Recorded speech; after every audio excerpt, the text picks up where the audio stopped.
Welcome to Kentucky Horsepower, the official podcast of the Kentucky Automobile Dealers Association.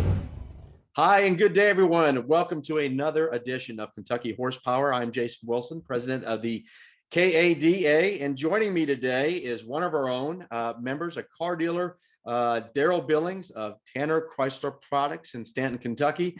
And Darrell, thanks for joining us. It's been a while since we chatted in this format, and a few things have changed since then. Yeah, it has. It's gotten really kind of crazy as we not only try to maintain our businesses, but as you know, I'm running for state representative in the 91st district, which encompasses Powell, Estill, and Madison counties, and just a lot of work. It sure has been a crazy time.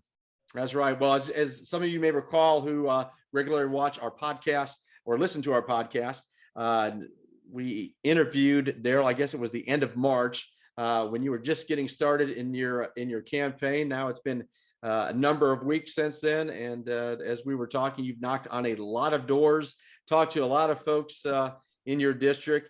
Let's start with what's the mood? What are Kentuckians thinking, feeling about the general state of things just as a whole? What are your observations as someone that's now been out and talked to thousands of doors so far? Well, we've touched close between 3,000 and 4,000 doors in the last 3.5 weeks, and still have many more to go. One of the things that I think we're hearing more than anything is just they want folks in politics to be held to a higher standard.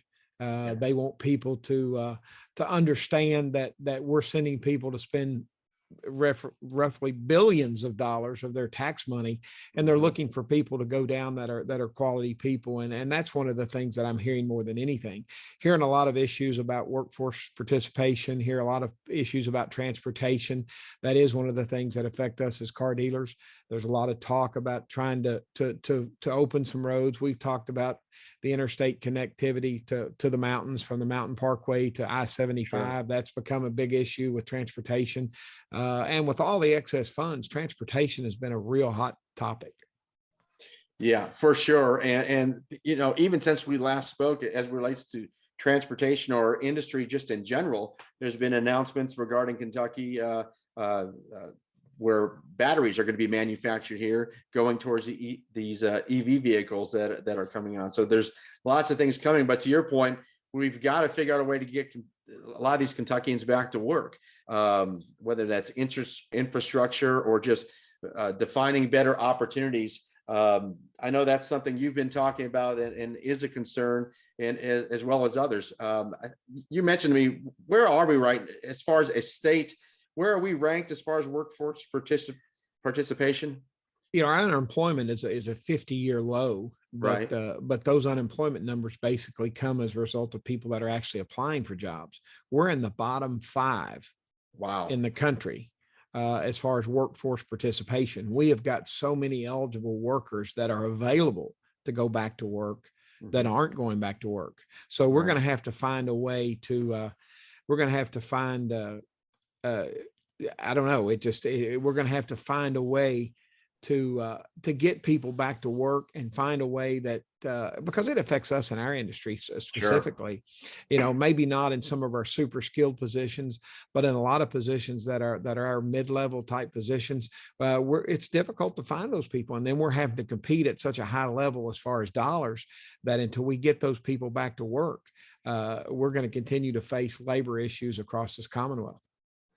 Yeah, it is. Look, I talk to dealers regularly, as you would imagine, and that is one of the things that we discuss and hear about quite a bit. And as the current workers are aging, right? They're getting older, and you have technicians that are aging, and you're going to have to find replacements for all these folks. So it certainly is something that we'll be working towards and keeping an eye on, and hopefully with leadership and Kentucky legislature moving forward, we can find some ways to get this workforce back where it once was pre-pandemic, right? I mean, we're end of this pandemic. In fact, just early today, Dr. Fauci came out and actually said we are at the end of the pandemic phase of this. So that should, you know, for whatever Well, that's worth. yeah, hopefully for whatever that's worth, hopefully that will maybe bring a little bit of maybe a start to the recovery. I guess that's probably the right word, is a start to Sure. recovery. One of the great things about car dealers, we've been very resilient through this. I don't think we've missed a beat. If we'd Yeah. had manufacturers doing what they should have been doing, we could have had some record years. Yeah. And it's just amazing. It's so nice to get on our road to recovery. And as car dealers, I said this throughout my campaign. Of course, you hear all the cliches about car dealers and this and car guys, and but I've never been in a community yet that the largest contributors, the best providers of jobs, of health insurance, of all the things that are in that community, there's always a car dealer right there in the forefront. And that's one of the things that have been so great about our industry. Most of our dealers across Kentucky are very involved in their communities. They're very involved in the legislation that gets taken care of. They're traditionally great employers.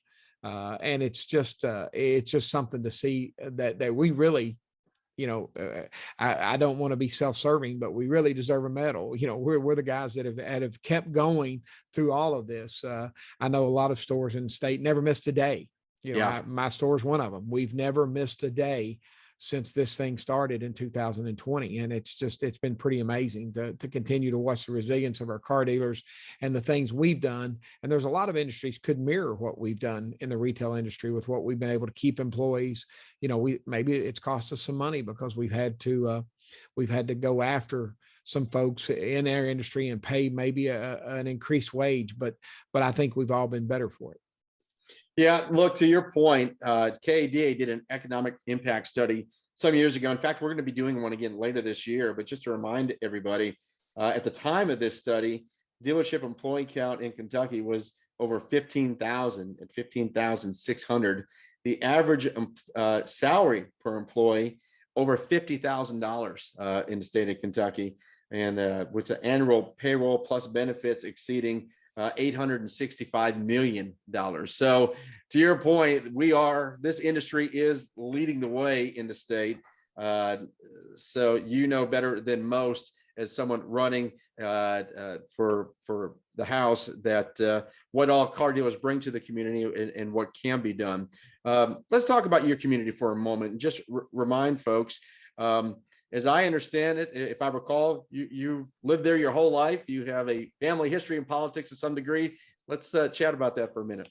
Well, the last state representative we had in Powell County was 1974, and it happened to be my uncle Nig Billings. He was the last state representative from Powell County in 1974.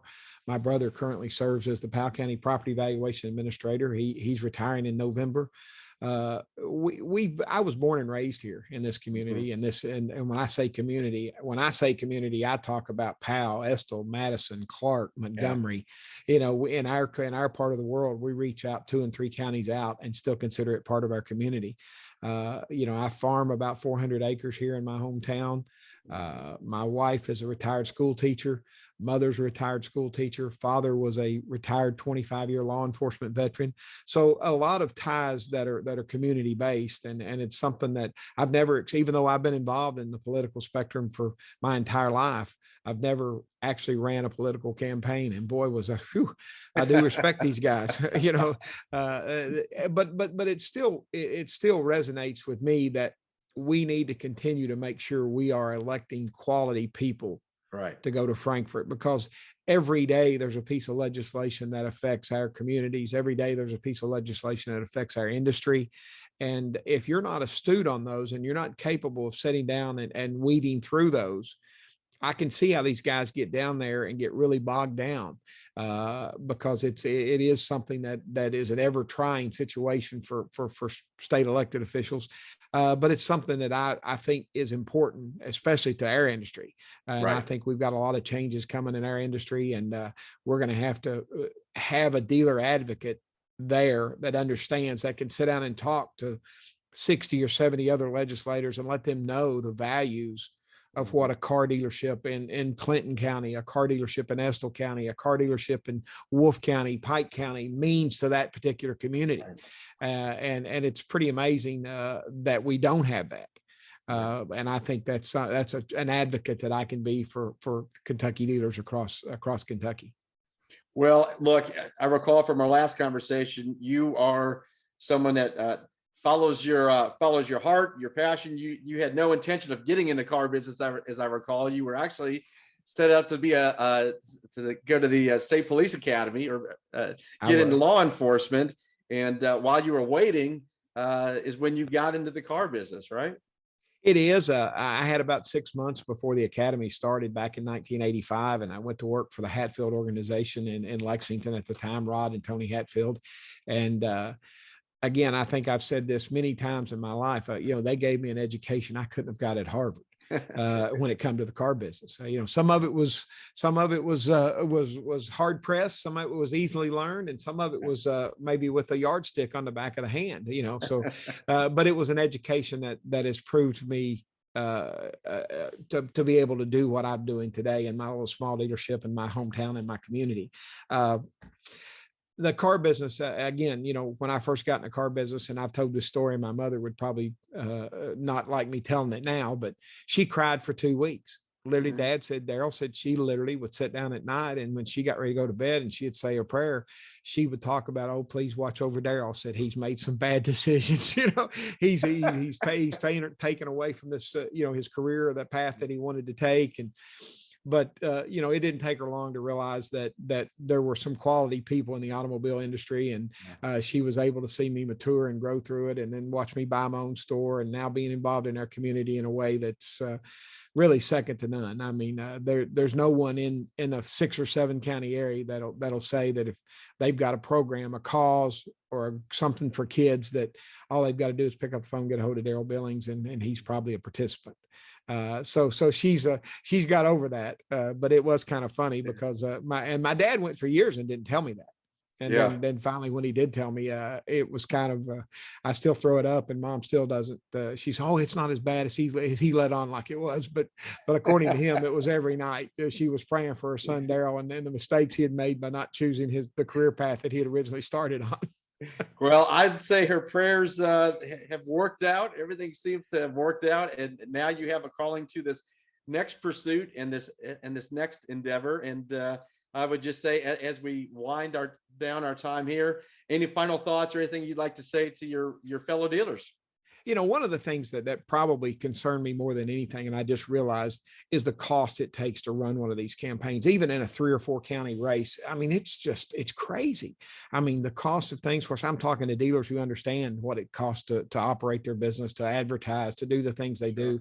It's just been a crazy kind of a learning experience for me. Even though I've been involved in politics my entire life, it's a learning experience for me. And if there's a dealer out there that feels like he might want to contribute to this campaign, I would certainly appreciate you reaching out and giving me a call. I will be an advocate for the Kentucky Automobile Dealers Association, and a very much a part of my life. It has been my life for the past 35 years. But you can reach me by calling me at my personal cell phone is 859-585-0673. Reach out to me if you've got a question or concern. It's funny, when I started this campaigning deal, I put my personal cell phone on the back of my card that I actually passed out to folks that I dealt with, the potential voters. And they said, "Are you crazy?" And I tell people, listen, if I don't get back with you before the sun goes down, I promise you, before the sun goes down the next day, I will call you back. Right. And I've been blessed to be able to do that. So before I go to bed at night, the last hour and a half of my day is spent returning phone calls that I didn't get to catch through the course of the day. But I would invite anybody that wants to participate or feels like they can help me in any way, to reach out to me. I'll be glad to, even if you don't want to help and you just have a question or concern, feel free to call me, and I'll be more than happy to if I don't have the answer, to get you the answer. Well, no one can accuse you of not being accessible. That's for sure, given your personal cell phone number out and whatnot. So look, appreciate the time. We know you have a lot going on, but thought it was important to check in with you, see how things are going since we last chatted.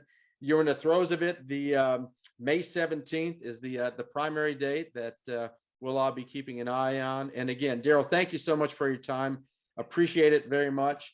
And we're going to continue these conversations with various legislators and other industry influencers throughout this podcast season as we continue to try and bring you great content. So thanks for your time. Thanks for your efforts, and to our viewers and listeners, that's it for this edition of Kentucky Horsepower. We'll see you down the road.